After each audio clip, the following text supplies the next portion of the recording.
Richard Holden, parachuted into a safe seat, mocked in Parliament and left babbling on LBC. If you want to see an MP humiliate himself, well, I've got a couple of clips that I want to show you. Holden only survived the last election by running from his voters, but when he was finally pressed on how he pulled it off, the answers, or lack of them, were even worse than the stitch-up itself. Journalists asked the obvious question: how could he justify being parachuted into Basildon and Bicklehary, shortlist of one, just before the nominations closed? And instead of answering, Holden ranted about Labour's school tax plan, dodged every follow-up. How can you justify yourself, chairman of the Conservative Party, being parachuted into a safe seat 300 miles or so from your old constituency, shortlist of one, not the normal three or more, just a day or so before nominations close? How do you answer the charge? It just looks like an appalling stitch-up, and you are part of a self-serving elite.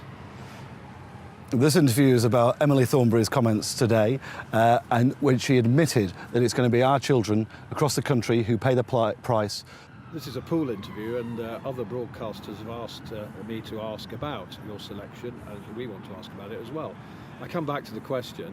It looks like a stitch-up. Chairman of the party, shortlist of one, just before nominations close. How is that not an appalling stitch-up and anti-democratic? Emily Thornberry today has completely admitted that Labour's approach to taxing schools is going to mean larger class sizes for children right across the country, particularly in the state sector. So you can't justify the way you have been parachuted into Basildon and Billericay. You're not denying it's a stitch-up and it's anti-democratic. Emily Thornberry today has admitted... I'm going to stop you now. This is ridiculous. This is ridiculous.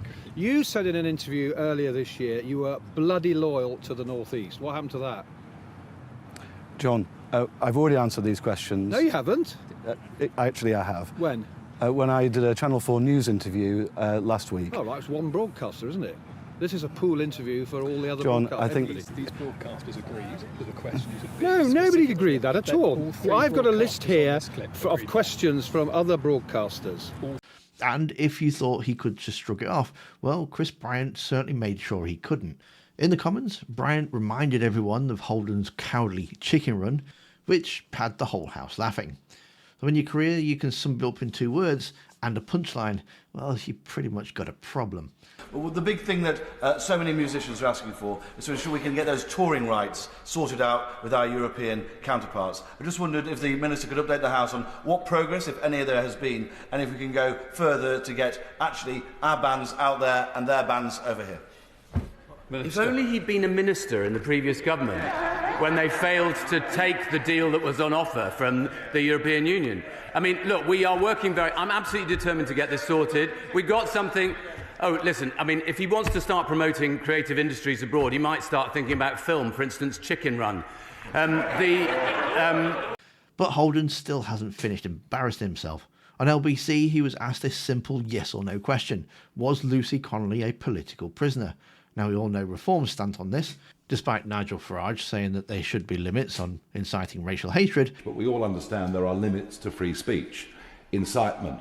She's paraded out on stage after being convicted of racial hatred. So what's Richard Holden's position? Well, she pled guilty to inciting racial hatred, so the answer should be obvious. But Holden tied himself in knots, comparing her guilty plea to an unrelated not guilty case, babbling about two-tiered justice and offering zero evidence. By the end, he wasn't just defending anything, he was exposing how weak and confused he really is. Was, in his view, this is Matt Vickers, a political prisoner. Do you share that view? Well, I think it's quite clear that Lucy Connolly, what she has said and what others have said, and the sentences or the punishments meted out to them do not seem to be in the same category. Do you think she's a political prisoner? Well, I mean, it's quite clear it's quite clear that she felt that. I think we're all entitled to. Well, of course, she felt that. A lot of people who go to prison think they've done nothing wrong. Doesn't mean they are political prisoners. I also don't think that Lucy Connolly. Lucy Connolly did what she did is she tweeted and then deleted a tweet. Give me that. Do you think she's a political prisoner? Well, actually, Ben, that might be what you're asking because it's not. What I'm asking is, do you think she's a political prisoner? Well, Ben, let's go into this. If you want to have a conversation about it, I'd rather you just answer the question. It has has to be two ways, right? In that case, what is she? If she's in prison for the offence compared to other people who weren't imprisoned for similar offences, that's I think the question which Matt was posing is is justice two-tier, which is actually more complex. I'm not asking you if justice is two-tier.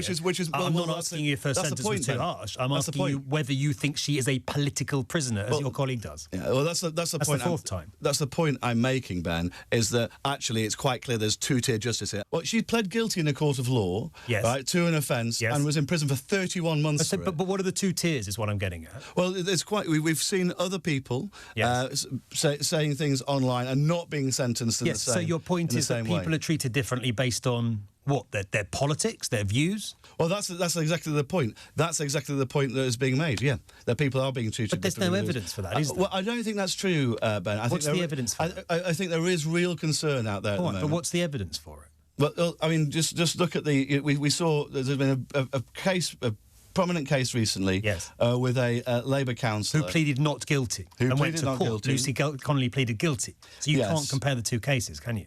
Well, I mean, just because somebody pleads guilty and somebody pleads not guilty doesn't, But had Lucy Connolly pleaded not guilty, she too might have gone to a jury and been let off in the same way as that councillor. You cannot compare the two and say it's two-tier justice. It's ridiculous. Just a second, Ben. I think you make a fair point on that, but I think. From refusing to answer basic questions to being roasted in Parliament to collapsing in a live debate, Richard Holden shows the same pattern every time. When he's challenged, he chickens out. Now, just before I go, you might have seen some videos from a lot of other creators saying how YouTube's crushing their views. I'm personally not seeing that myself, so I don't quite know what they're talking about. But YouTube have stated that I should be promoting the memberships a bit more, which I don't normally do in the videos because I don't really like asking people for money. But there is a membership open, and if you do sign up, I'll probably put the videos out like an hour or two earlier for you if you want to. If you don't want to or you can't afford it, don't worry. If you could just like it, subscribe, the YouTube jazz, all that stuff, that really helps me more in the long term. And Richard Holden's not the only Tory showing how hopeless his leadership really is, because while he's busy running from questions, Kemi Badenoch had the perfect chance to prove that she could lead and completely blew it. And you'll want to see how that video unfolded in the video that's on screen now.